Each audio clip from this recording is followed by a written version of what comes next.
y dos, y dos, una, y dos, una, y dos. Hello and welcome to Cortes NYC Livestream, the podcast. This show broadcasts out of New York City. We are your hosts, Cortes NYC. And Carla de Puerto Rico. And on this show, we talk about art, creativity, city life from a Latino perspective. I'm a visual artist. And I'm a singer. And this is episode 73. As always, you can find us on iTunes, Stitcher, Podbean, and Spotify, and also on social media on Facebook, Instagram, and Twitter. And a couple of quick shout-outs to some people that we saw at Patches and Pins Expo this weekend. Chris_PFX, Sneaker Version 88, KD Fox, DevSteez, Kid Lou NYC, and Sharif on Instagram, Got Profit and Wild Style the Movie. Thank you guys for the support. Thank you guys for giving a quick little shout out on Instagram. And let's get on with the show. What do you say, Carla? Yes, let's get on with it.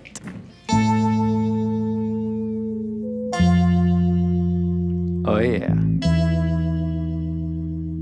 Episode 73.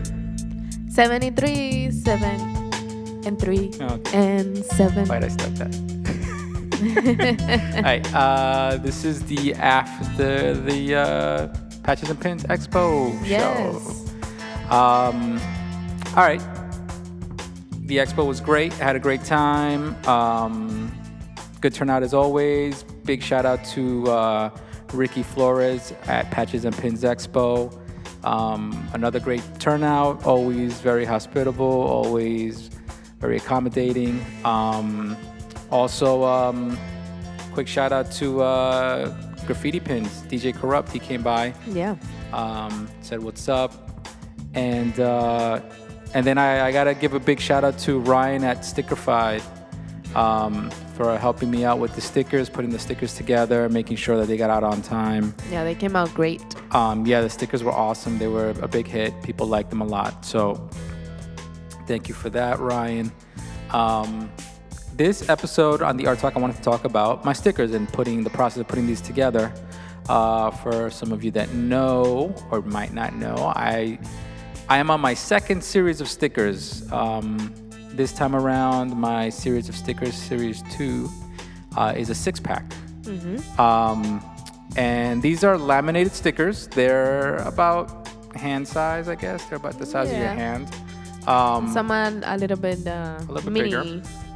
Longer. Some are a little longer, yeah. They can fit on your iPhone. They can fit on your laptop, that kind of size. Yes. They're mostly designed. I designed these mostly so they could be on your black book. Mm-hmm. That's my main purpose of this is for you guys to have stickers to decorate your notebooks, your black books, your journals, that kind of thing, to kind of personalize your stuff.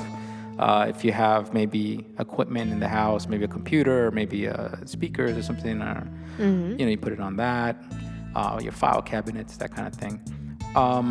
But I wanted to talk about the process of putting these sticker packs together because this is my series 2, and I've been having a lot of fun with this. This has been a nice little product for me, and I didn't think I was going to enjoy it so much until I got to this point, series 2, and I'm like, you know what? This is actually a lot of fun. The process of putting these together, basically, let's start with the inspiration. Yes. So as we all know, in graffiti, stickers is a thing. Graffiti artists love stickers. We love it. So do skateboarders and that kind of crowd. And I think I knew I wanted to do stickers for a long time. I remember people telling me, you should do stickers. It's a big hit. People like stickers. And I didn't really pay too much attention to it. But when I finally decided to sit down and do it, I was like, I want to make them really cool. I want to make them represent stuff that I do in my black book. Mm-hmm. And instead of just coming up with things out of the top of my head, I decided to actually look at my sketches in my books and say, what out of my black book sketches could I actually bring to life and turn into a full color sticker? And to go even a step further, I was like, what can I use from graffiti walls that I've done and turn that into stickers? What images are strong enough or represent me enough that I think would be cool for stickers? And I think that's the process that I've been enjoying a lot. I'll point one out now. Let's say from the new series 2, there's one that I call Tropical Ridgies. And it's a small sticker, but it's based off of a graffiti piece that I did down at the Lumberyard in Brooklyn. And it's on these ridges, on these metal ridge type of fence. And painting those ridges is a pain in the ass. And anybody who's ever painted ridges knows that it's a pain in the ass because the spray paint oversprays and it's really hard to get into the cracks. It's not that it's hard, but it's just tedious to get in there and start painting, you know, and try to get straight lines without a lot of overspray. And I figured what a great way to kind of like own that for myself, own that experience, that bad memory, by turning it into a sticker, a fun sticker, a sticker that's easy to make. Yeah, and the sticker came out great. Yeah, so I made the sticker. I grabbed the JPEG of the piece that I did, and then I brought it into Illustrator, and I traced over it, made the vector lines, and I tried to imitate some of the coloring and some of the fades that I did in it. But then amped it up a little bit more, made it a little more sticker friendly, simplified the tones a bit. And then I made for a background, because these stickers are die cut. That means that the silhouette of the shape of the sticker is going to be cut. So what I do is I allow the sticker to be die cut, and then I give it a background. So you can peel away the sticker, right? The actual item. Yeah. And on the background, what I did is I made the little lines for the ridges, so it represents the metal ridged fence. And the minute that I printed this out, I knew it's gonna be nice. Like I looked at it, I was like, man, this looks really, really cool. It looks fun. But the size is perfect. So I'm taking this gigantic piece, and then the original piece is really big. Yeah. And I'm turning it into this tiny sticker. And for me, that's so much fun to like miniaturize, you know, an experience that I had in real life, turn it into a tiny little object like this. It's so much fun. So that's Tropical Ridgies. So the process of doing this one is definitely just find a graffiti piece that you've done and miniaturize it, right? And work it out. And then along those... work it down. Work it down, yeah. Yeah, you go, girl. All right, and then the next one I want to talk about is the Boneyard Throwy. The Boneyard Throwy is a throwy that I did in Puerto Rico. Yes. One of the last times that I went to Puerto Rico. And I haven't done throw-ups in a long time because I just gave up on bombing and all that. It's so long ago. But I figured that time, I don't know, I got inspired because everybody down there was kind of like into throwies and bombing. I was like, oh, I'll do a throwy. Let me try to do a throwy. But I figured I'll do something different. Let me do something a little more signature. So what I did is before I did the throwy, I just did a quick outline, but then I filled it. Instead of doing a regular throwy fill, I filled it with skulls. And I started rendering red skulls inside of my throwy. And then I outlined it with a white can. And I remember it was quick. It was like the day before I was going to fly back to New York, and I was just trying to get that last little throwy in. And I remember when I finished it, I took a picture, and I was like, yo, this is so different for me. Like, I haven't really done this. I haven't really done a throwy with a crazy fill like that, and I haven't done a throwy in a long time. This is something that stayed in my memory. You know what I mean? It stayed in my conscious. And when I was looking for images for these stickers, I was like, you know what? Let me bring that guy back. I started looking through the older photos, and I found that throw, and I was like, this would make a great sticker because it's got an interesting look. It's unusual, but the skulls, the miniature little skulls. Once you miniaturize this giant throw and you bring it down to a small sticker size, it's a lot of fun. So this is another case again where I took a JPEG, brought it into Illustrator, and I started tracing over the skull shapes. First, I kind of like drew it with the pencil tool in Illustrator, and then I started just creating the actual shapes. And some people that look at this sticker, they might think that it was painted, like, let's say in Photoshop or something. Yeah. But it's not. It's all vector, and it's just a matter of developing that technique of grabbing the shapes and just kind of like making little dabs of color until I start to build up, flesh out the shape of the skull, and then I start to work on the highlights and the shadows and that kind of thing. And then obviously just trace the white outline on top of that on a separate layer. But this is actually a really fun sticker, Boneyard Throwy. And this one is on my phone. I put this one on my phone. It's perfect for the iPhone because the iPhone's black, and then this is like nice white, black, and red. It looks really cool on it, and it's a perfect size for the phone. Yeah, and that sticker is very unique. Like I've never seen a sticker like that. Yeah. Even a graffiti sticker. Yeah. Looks very unique. Yeah, I gotta do maybe more like that. I think that's pretty cool. Mm-hmm. All right, and then the next one I'll talk about, continuing on the topic of miniaturizing graffiti pieces, is Graph Kingdom. This one is the last piece that I did. Mm-hmm. I did a piece that was in Brooklyn, the space between Queens and Brooklyn. Yeah. The area between Queens and Brooklyn. I think it's Cooper Avenue. Yeah, I think it's Cooper. And there's a wall that it's shout out to Hef's wall, in this auto part place. And I rocked this piece with Greed. I think was it last summer? Last summer. Yeah, last summer. And just, me and Greed were talking about different themes to do. We always trying to invent something different to do, something that we haven't done yet. And I figured we were talking about space girls and wizards and fairies and things like that. And I was like, well, what about, let's stick to wizards. I was like, I like the wizards. Let's do something like magical, maybe wizards and like lizards and like kind of do that Cheech wizard style that all graffiti artists remember, growing up on that character, the Cheech wizard character.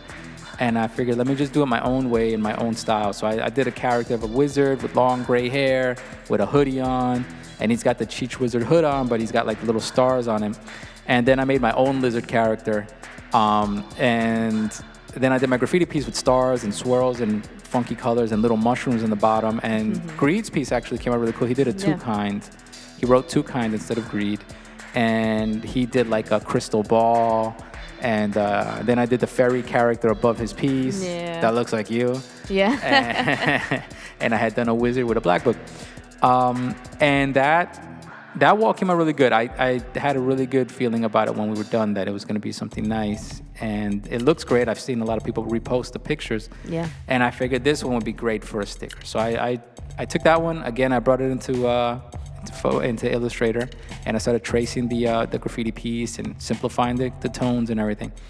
But what I did here, instead of using the characters that I did on the wall, I used some of the characters that I sketched previous to the wall in my black book, and I used those sketches as a reference, and I traced over those to make the sticker happen. And on this sticker, what I did is I did in the background like a little magical forest with like trees that have skulls in them and little apples that have little skulls in them, and kind of kept the colors really light.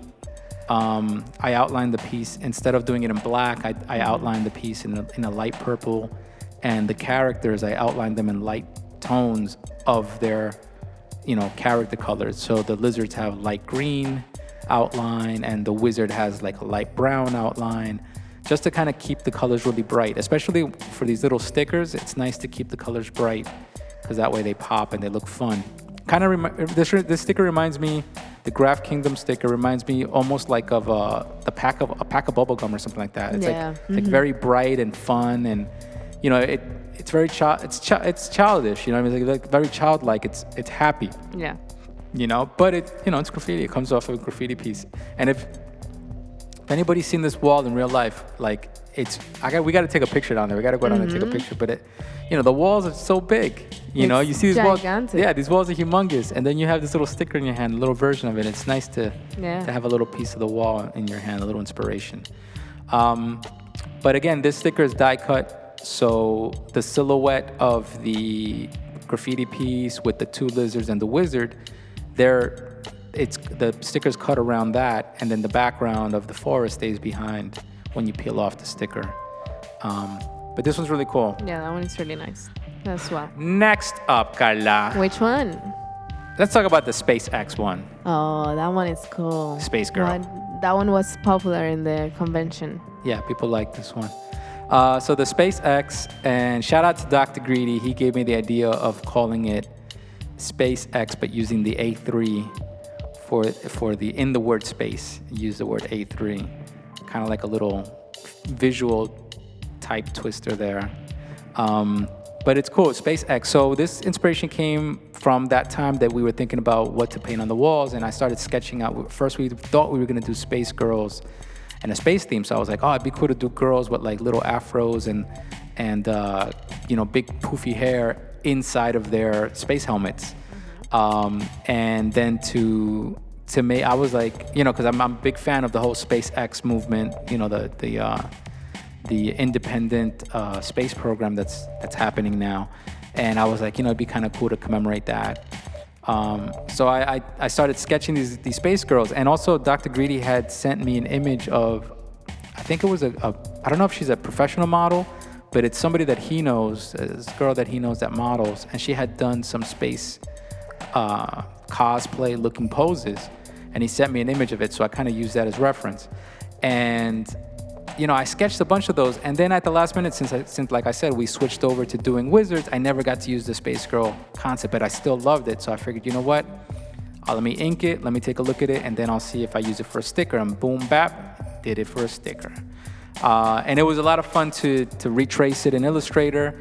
Then what I did is I added an A3 to it and made it like really, I want to say, bubblicious. I made it all like bubbly and drippy and glistening with little highlights and little shadows. Yeah. So it kind of looks like metallic, but kind of alien, kind of wet, alien, gooey. I think that adds an element to it. And then I used like a purple background, like a lilac purple kind of theme behind it. So it's very like, it's got a nice gradient behind it. It's very, I would say it's very trippy compared to other things. Yeah, it's very trippy. Right? It's kind of, I think the purple gives it that vibe. Yeah. But it's cool. It's cool, and yeah, people like that. And the nice thing about this sticker is I try to go with a square format this time. Yeah. This is my first square sticker. And I think I want to do more of these. I like the square, but I think I'm going to go a little bigger next time. Yeah. But I do like or this. a little smaller. Oh, you think a smaller would be better? Because we were looking at for where can we put it, let's say, on a if phone. we want to put it on a phone or something, it's a tiny bit too big for it. Yeah, so the SpaceX one is a little big for a phone, but a little small for, let's say, for like a tablet or something like that. Yeah. I got to decide which way to go on this one. Yeah. I mean, but I think those type of characters, those type of characters, because they're characters, maybe you need a little bit larger so that you can see more of it. Well, I mean, unfortunately, I don't have too many left, but we did the jumbo ones. Oh, yeah, those were amazing. Ryan at Stickerfied hooked me up with some jumbo-sized versions of some of these stickers, and the Space Girl one sold out. It was great. Yeah, that one was awesome. In 5 minutes. Yeah, yeah. I reached out to him and see if I can do some more of those jumbo ones. I think the jumbo ones are really cool. Yeah. The only issue is, where do you put it? But I guess for people who are buying it, they didn't care. Yeah, no. They'll find somewhere to stick it. All right, next one that we're going to talk about is this Graph Pixie one. Yes. Which is Carla's favorite. Yes. Why? One of my favorites. Why is he your favorite? Because she looks like me. Plain and simple. She looks like me. Yeah, this Graph Pixie is a little, again, preparing for that graffiti wizards wall. I started sketching some Graph Pixies. I wanted to do like a little fairy, but kind of give it like a little B-girl attitude, a little earrings, but still make it like a little fairy. So I gave her little wings. And I did a bunch of the sketches, and only one made it to the wall. And I was like, I got to do something with these characters because they're so cute. So I decided to take one of them and turn it into a sticker. And again, all I did is I took a photo of my sketch from my black book, dropped it into Illustrator, traced over it, made the vectors.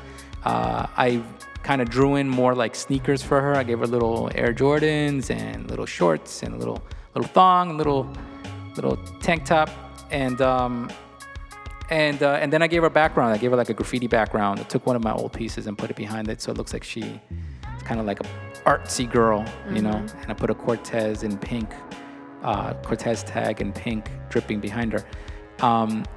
But like this character is really cute. I think it's got a little attitude, but it's still a little sexy, but a little attitude. Not over the top sexy, just kind of cute character. Yeah. But I think this is nice because I think it represents a personality. Yeah, personality. Right? It represents the personality really well. And the size is perfect. It's a nice little cute size. Yeah, that's a really nice one. So yeah, Graph Pixie, that one's cute. Colors are cute also. Pink and turquoise and all those good things. And then lastly, let's talk about this last sticker. I went a little bigger on this one. Yeah, that one is the abstract one, I'll say. A little bit. This is the Can Control Totem. Basically, it's a stack of skulls that are formed on top of a spray can, of a jumbo spray can.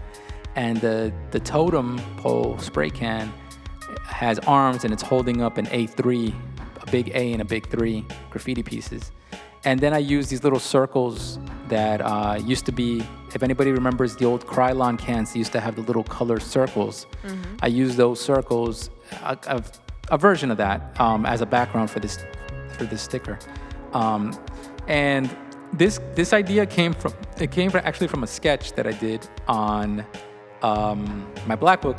I had done a sketch of this, and I thought I'm not big into totems and stacking the skulls and all that, and like the up high piece that I did at 5 points. And so I was like, how can I turn this into like a cool image of a character? And I was like, well, spray can be perfect.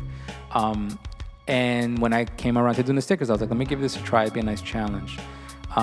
This one was more challenging than the other ones because I didn't want to make it look too sketchy. I wasn't sure whether to go rendered or to go sketchy. I didn't know. Originally, I was just going to go black and white and just make it like an ink kind of looking sticker, like just black, white, stark ink looking. But then I was like, nah, but that's gonna be boring. I want to give it color. I want to give it dimension. I want to give it rendering. So I went with this more rendered look. And again, I used the same technique as when I did the other skull on the Boneyard sticker one, Boneyard throwy one.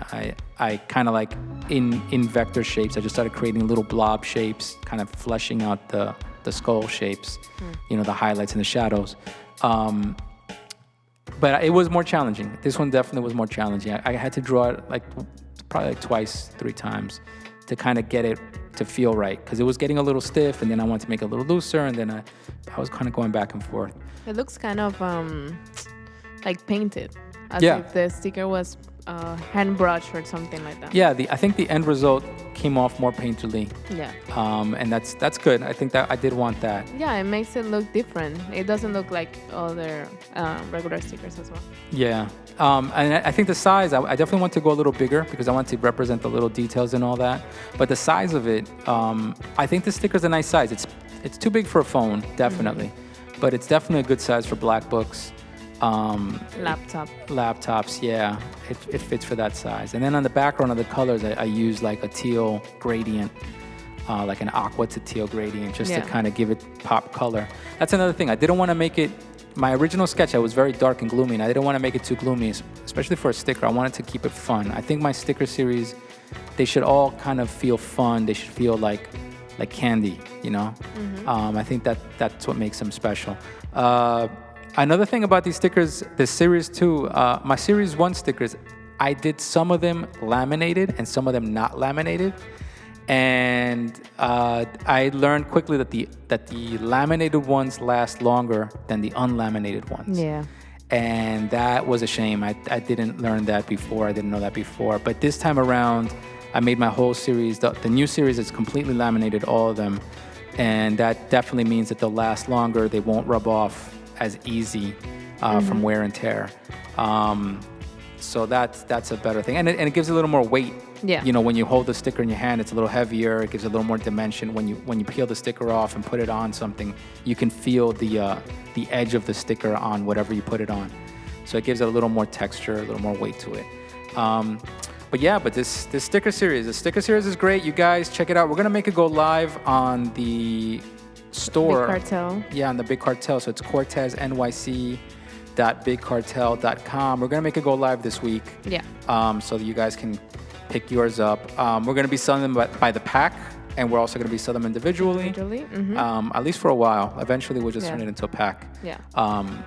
Once we know that people got enough of the individuals that they like, and then hopefully maybe in the next 5 months, we'll talk about the graffiti pins. See if we come up with a new line of graffiti pins. Maybe for the next Patches and Pins Expo.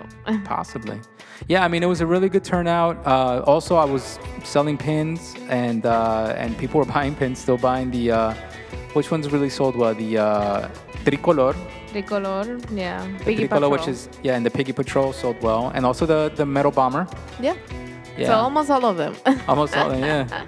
Yeah, but yeah, I mean, those pins are great. People definitely have told me, like, it's very unique, especially the Tricolor. People look at it, they see a lot of people don't even know what it says, but they just like the colors. They think it's a cool graffiti piece. They like the red, yellow, red, and blue. Yeah. You know, and they react to that. And then a lot of people came by, man. There was a shout out to you, homie, with the big curly hair. I forgot your name, man. I met you. This is the second time I see you at this convention. Yeah. And really nice guy, man. Shout out to you, man. I wish I remember your name. Next time I see you, just please, or if you're out there and you're listening, you told me you were listening to the podcast, just hit me up on Instagram, and I'll give you a shout out on the next episode. But thank you for the support. Thanks for the support, and thanks for coming by, saying what's up, and talking pins for a little while there with us at the convention. And met some really cool new people, man. Sharif, thanks for the Wild Style pin.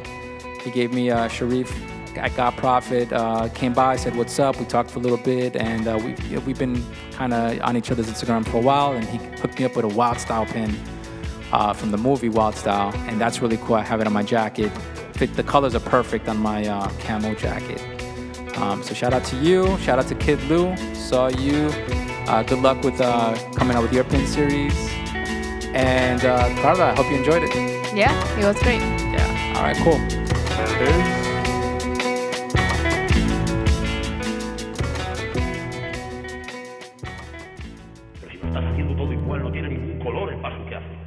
Sepárame los tiempos. 1, 2, 3, 4, 5, 6, 7, 8, 9, 10. Culture talk. Culture talk. Why culture talk? Why can't you just say culture talk like a regular person, Carla? Because I'm not a regular person. That's true. That is very true. All right, this is going to be an interesting culture talk because you decided to do what? Well, I'm going to talk a little bit what I found on pins and patches culture. What? And then also we're going to talk about the expo, a little bit more about what we saw around there. And it's going to be relative to the pins and patches culture because it's basically everything we saw in the convention. All right, cool. Go. Dale. Hit us. So I found some articles from 2016, and it seems like from 2015, 2016 were the years where pins and patches were getting popular, and more because of social media and pages like Etsy and stuff like that, where artists were really creating merchandise with their art on it to be sold. Okay. And where did you find this information? Well, this is the insider.com, and then there's another article on New York Times. Okay.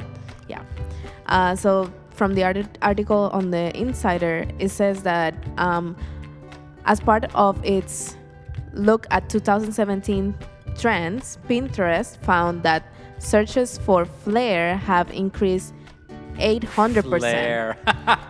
And I started with this because flare, I didn't know this, but flare is what is a code to have a lot of pins and a lot of patches to have your jackets or outerwear really well decorated. Yeah. Flare. And they said like, why flare? So flare comes from the 90s. If you have seen the movie Office Space, you know what are pieces of flair. Yes. And I just watched a little short clip that they added here on the article because obviously I didn't know about that movie. And then I saw what they meant, and it was super funny. Yeah, it's hilarious. So flare. If you guys don't know, flare is referring to in Office Space. There was I think it was the girl from Friends. Yeah. Jennifer Is it Jennifer Aniston? Aniston? Yeah, I think it's her. Aniston. Yeah, and she was working at a restaurant or like something like an Applebee's, some like that kind of chain restaurant, and the boss made her wear buttons and all that on her vest. Yeah. And the whole thing is like you have to wear buttons that were like, you know, have a nice day and whatever, happy to be here and blah, then blah, to blah. express yourself. To express yourself and all that. But you're not expressing yourself, you're expressing the company. Yeah. But they were calling it flair, and she was all, and they were like pushing on her to do this and do that and that. She was all fed up, and I remember she tells the guy off or whatever. Yeah. Because she was saying that the minimum of pins that she can wear was 15. And she had 15. And the boss was like, but why do you have only 15? Like, you can have, look at your other colleague, he has 37. And she's like, well, make the minimum go 37, I'll wear 37. And then she's like, fuck off. So funny. Yeah. But yeah, and then over here in this article it says that flair is the word used to describe all of those pins and patches that you might have been seeing in assortment of different colors and styles. Yeah. So basically it's everything to decorate your like your jackets, denim jackets, leather jackets, or whatever you want to decorate. Decoration culture is definitely what it is. People who like to decorate, self-decorate their things. Yeah, and then other thing that they said here on this article is that the old school enamel pins have been growing in popularity since 2015, like I said. And they said that they have found a new audience with social media. Yeah. With Instagram and Facebook, and like I said, companies like Etsy. These trends had basically popped out again and popped up again. And more than anything because of pop culture. Yeah. And we were talking about this when we were in the expo and even before going, that why is it that there's so many pins of basically everything, and it not necessarily doesn't have to be original art. Exactly. And that's the thing.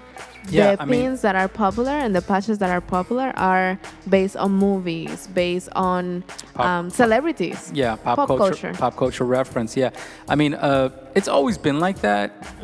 But in the past, it used to be.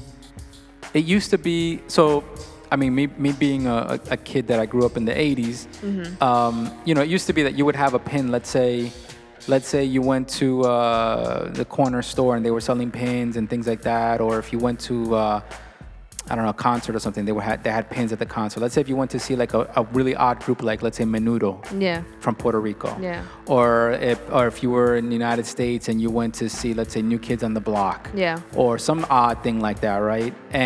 Or maybe you went to a TV showing of a TV show. Maybe you went to Universal Studios and you got like a E.T. the Ride pin, you know, while you were there. And that didn't mean like much to you then, but then you wore the shit out of that pin, and then 10 years later, 15 years later, when you're older and you find that pin or you find that jacket with the pin still on it, it's funny. It's like a weird throwback, right? But that pin originated from the actual companies or the actual producers. What's happening now is you have in the Patches and Pins culture, you have new creative people kind of bootlegging pop culture and putting out product that isn't official product, but to give it that retro feel. So it's like a throwback feel, but it's new items and new pop culture, and that's what's really grabbing people's attention. Or remixing like new items with an old look, you know, and intermixing that kind of stuff. Also a lot of anime, also a lot of like cartoon, you know, like popular cartoon things, but they're kind of remixing those things. Items that like maybe expressions and things like that are happening online, and people are turning those, instead of making t-shirts, are turning them into pins. And there was another table around there that they had like kind of like the Gucci icons and stuff like that, and and they're turning those into that's crazy. Chanel. It's crazy. Chanel icon, but then like with their own touch, you know, like with glitter or something like that. You know what? Who I blame for this? I blame the fact that everybody has access to some sort of computer program that can render things. Yeah, of course. And some of these patches and pin makers, like you send them. You could even send them a JPEG and tell them to make it for you and vectorize it for you. So it's not like, you know, it's not like it used to be. Nowadays, so many people have access to like these art programs that anybody can sit down and like make a pin and design a pin and get it done as long as you're willing to, pay the price to get them printed up. Yeah, But and you can, and depending on the type of pins that you're doing, but if you're doing those type of buttons, right. type of pins, you can even do it at home. Oh yeah, no, those because those are easy to make. Yeah, those old school metal back buttons. Yeah. So on another article, the one from New York Times. Yes. This was in 2016, and it says, in the last year, enamel pins, those old standbys of kids and collectors, have found new favor on Instagram and in the fashion world. Outlets of small companies have emerged selling designs, some grounded in pop culture and others in original art, for around $10, making for a low-cost, high-impact accessory. And then they're interviewing a guy that he began making pins as accessories, and now he said that he can live off making pins, and that he good for him, because I can't imagine that. He said I can live off pins and make more than a first-year attorney. Wow. Hey, way to go. Yeah. So it's not only pop culture, but also I think it was on this article that said that for independent artists, it's also a good way to start to see how their art will sell, besides making commission art, but sell as merchandise. Yeah. And that is a good thing for them, basically, like you said, to transform a piece of art into something small, into something that people can relate to and get attracted to. And and that is a great form for artists to start to develop kind of like merchandise. Yeah. Which is really cool. Yeah, I definitely can see that, and that's definitely one of the motivations for why I even started my own pins. Yeah. And then one question that it says on this article, and that I thought it was funny, is one person asked to themselves, like, when are we gonna have a pin con? 5,000 people coming to their pier and trading pins. And then I was thinking, well, we already have the Patches and Pins Expo. Yeah, no, we're there already. Yeah. No, people have asked me like about the Patches and Pins Expo, like how's the turnout, blah blah blah, this and that, and I'm impressed. This is the second time I go, and I'm really impressed. Me too. We went early, set up the booth. There was already people waiting outside to get in. We set up the booth. We were there, I think, by sometime like 1:30 or something. I took a break to go out to get something to eat. Yeah. Still a line outside. Yeah. More people outside, and people leaving, and still people trying to get in. And the space was filled, and then throughout the whole day, there was lines outside, and there was people walking through the whole day, the entire day. It was 12 to 7. 12 to 7, yeah. And there was we stayed there until 7. At 7, yeah. 7:20. Yeah, and there was a steady flow of people walking around, a lot of foot traffic. So so there are people for this, and this is just one convention. I know that there's others for this, so I could imagine that the crowd is big, and I think the thing about this that is interesting for me, that is unique, and part of echoing some of what you're saying, it's a good way for artists to expose their art.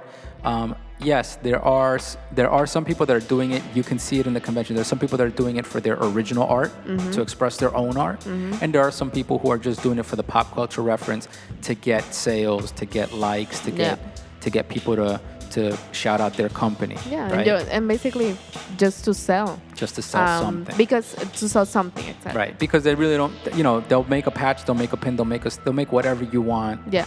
Some people actually are there to make what you want. They're offering their services. There were a lot of people asking if you do custom pins or... Right. Yeah. And I think, for me, I guess I'm using it like almost like an artist alley kind of. I used to go to the comic book conventions and, be an artist alley and, have my portfolio, have some posters, back then I would just have posters, my portfolio, and maybe some original pieces, and I would do sketches, and like people would maybe pay me commission to do some little sketches or whatever, that kind of thing. And I'm using it the same way, this convention the same way. where I'm like I'm my own artist, creating my own images, and I have some merchandise to offer. But I can see how this environment is different than the comic book, Comic-Con vibe, because Comic-Con has become so big that the booths are so expensive, even Artist Alley tables are expensive, that, it's kind of like weeding out some of the people that might not be at that level.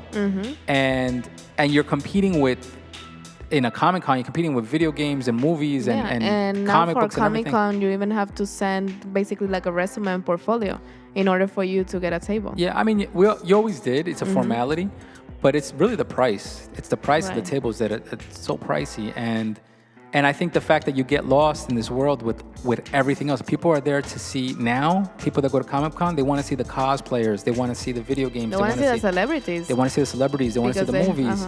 They're not really that concerned with an Artist Alley and who's really drawing there. So I can see that maybe Comic-Con has gotten so big that this is kind of refreshing for me to kind of see this smaller convention, but still with a really great turnout and with so much creativity in the room. So many people that are so actively passionate about whatever they're selling, whether it's the original art or their own crazy ideas. And on the Pins and Patches Expo, it's Pins and Patches, but it's that's not the only thing you find on the expo. There were t-shirts, sweaters, hats.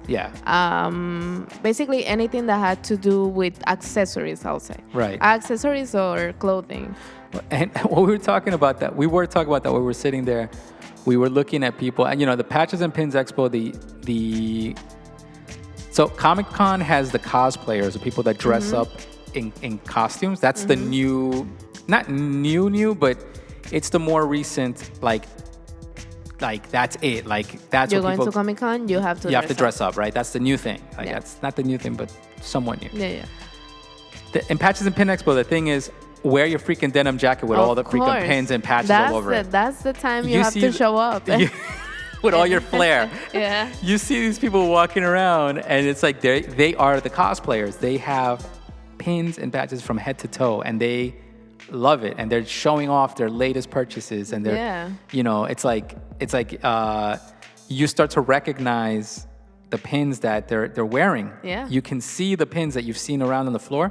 You see it on their chests, and you're like, oh, these people are collecting legit new pins. And they come to you, and then they're showing you, we're talking, they're showing you the pins that they're wearing. Exactly. There was, I think it was the guy that visited us at the table, that he had the Darth Vader. The Darth Vader that will open. Oh yeah, he had the Darth Vader. Really cool. The Darth Vader that opens up. It was the old school Darth Vader head, the bust action figure case. I don't know, some of you guys might remember that, but Star Wars used to have, for the action figures, they used to have a Darth Vader bust that you could open up and keep your figures in there. So somebody turned that into a pin, a miniature pin, and it opens up, and inside in the flap of the pin, inside you see the little figures. It's great. It's hilarious. Really, really cool. Yeah, it's a nice throwback. That's. I remember we were talking about that, and I remember looking at that and saying, how many pins is too many pins? And, pin collectors, okay, so you go from buying one pin, or maybe if somebody gives you a pin, to having 2 pins, to having 3 pins and 4 pins. Maybe in the beginning you get the pins that you really like. But then in addition to that, you get people giving you pins. Possibly some of them are gifts. And then on top of that, then you find the ones that are just odd, and you just want to buy them because they're just interesting, right? So then now you become a collector, because now you have for different reasons, you have these pins. But at a certain point, you go beyond that. And I think that's when you go from accessorizing to cosplaying, where you fully head to toe pins. Right? Yeah, exactly. I that's the thing about collectors, and I guess you can collect in different ways, but maybe you can wear some of it on your jacket and then keep others in a specific place, you know? Well, yeah, there's collectors I've seen online on Instagram. I've seen people that have collections of pins where they pin them onto a bulletin board, and they have their whole collection at home. So that's the thing. That's the culture, right? The culture is you have the collectors that collect at home, but they might wear 1 or 2 pins on their items Yeah. on their clothing or on their book bag or something. And then there's people who want to cosplay it. They want to wear the pins. They want to wear the collection. They want to make a statement with their accessories. And it's interesting. I mean, it's a little jarring because you think about it for a minute and you're like, you see them right on the street and you're like, that's a lot of pins. Yeah. But in the environment, you get it. Yeah, exactly. Like when you're in the convention, you get it. You understand why, it's their time to kind of show off their flair. Yeah. Their ultra flair, their mega flair. Yeah. Mega flair. I'm going to make a pin of a guy wearing pins. Mega flair. The other thing that I definitely realized at this convention is, you're at the convention, you're at your table, you have so many people with so many things. Some of the tables are just there's an abundance of things. There's just too many things to look at.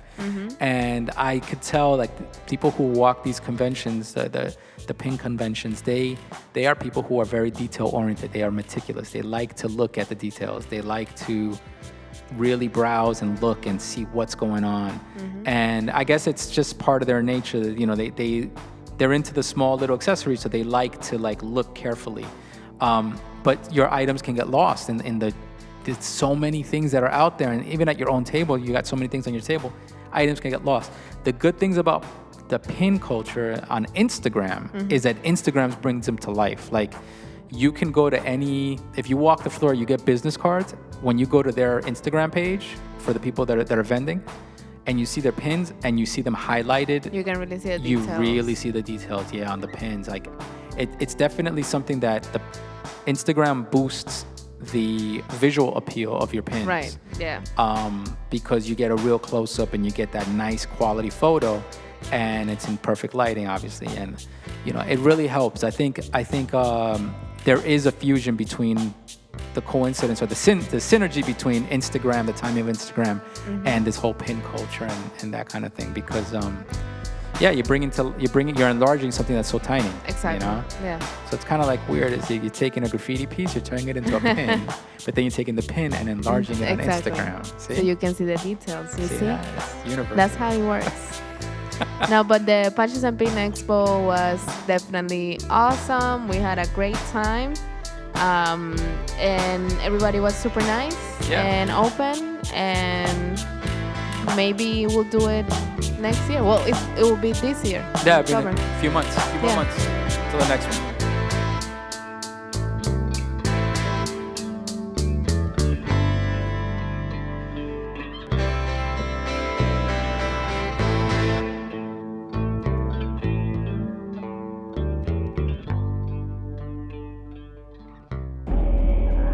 You wanted me to teach you, right?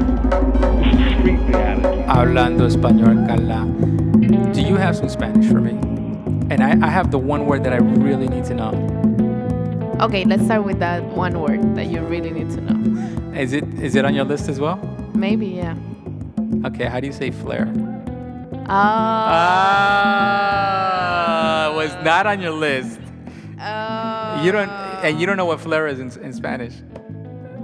Dije, tiene que ser como like un flow. Un flow. Oh, flare in Spanish is another English word, flow. All right, so Yes.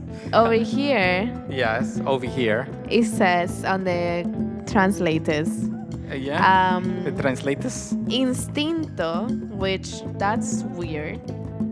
What? Instinct, Instinct is flare? flare, urge, instinct, instinto. Oh, which I think this is the one, aptitud, which also means aptitude, ability, competence, competency. So aptitud. O el talento bueno. Okay. Well, that is where that comes from. So, flair, like when somebody says you got a flair for something, is like you have what was the word you said? Instinto. No. Aptitud. Aptitud. What was the other one after that? Talento bueno. Talento, like a talento, like when you have a flair for something, you have a special gift for something. You have a way about it, a way about you, a style almost, right? That's your flair, the way you do something, right? So I guess you could say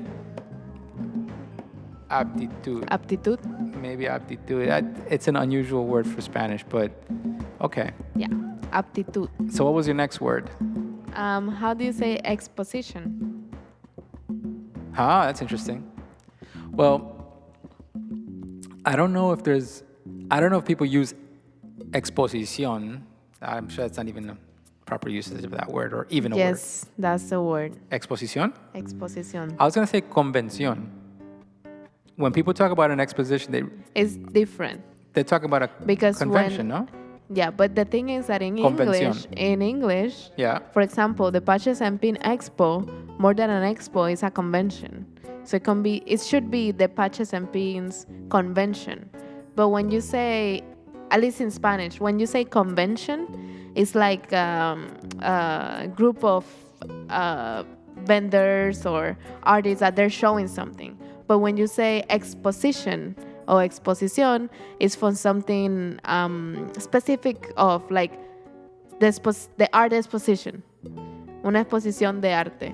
All right. So I guess one thing that we have to get to there is the definition of convention versus the definition of exposition, which I think convention is more like a meeting of multiple vendors Right, yeah. working together. Right.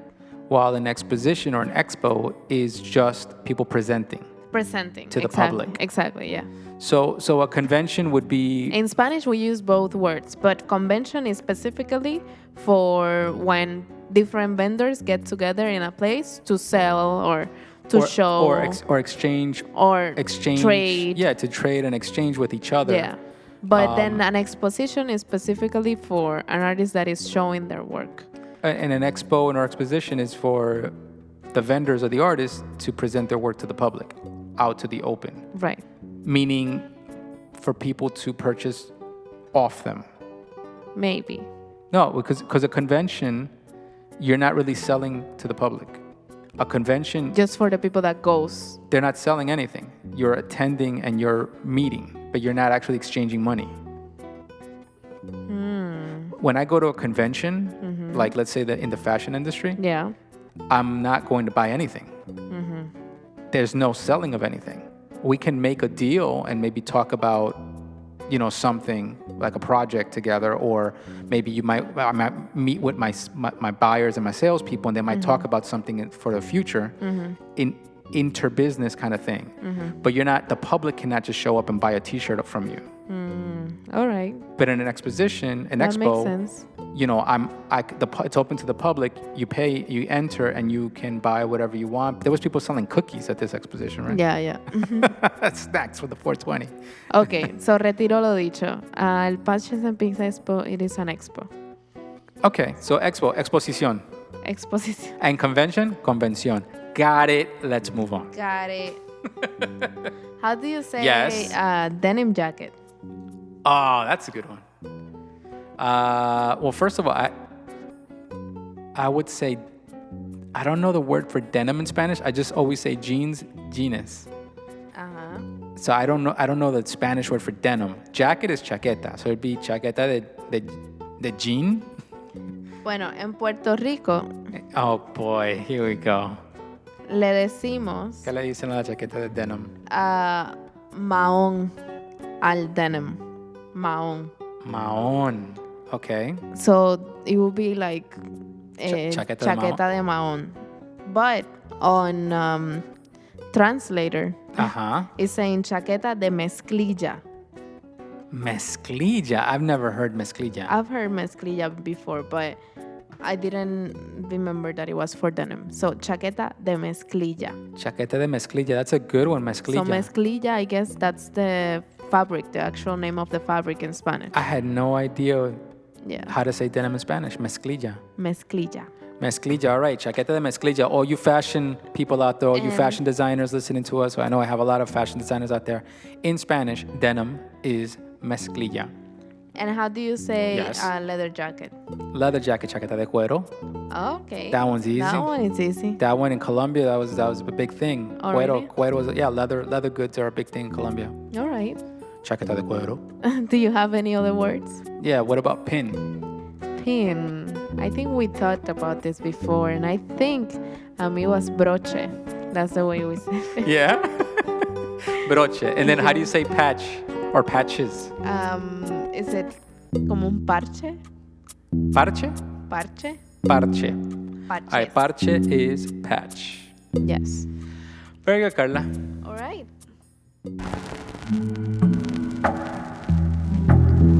All right. Another episode in the bag. Another episode done. All right. Let's try to get back on a routine like we say every week. Yeah. We're gonna try, guys. It's not easy, but we're trying out here. No, but you guys look out for the online store, cortesnyc.bigcartel.com. We're going to be making that go live this week. Definitely. And, help support your favorite artist. Buy the new series of stickers. Next episode, I'm going to get back into some drawing talk. All right. And some drawing. Maybe I'll do a drawing tutorial. I'm going to go back to the character thing. There's some characters I want to draw, so be good to do that. Sounds good. And we will be talking soon. Yes. Peace. Bye.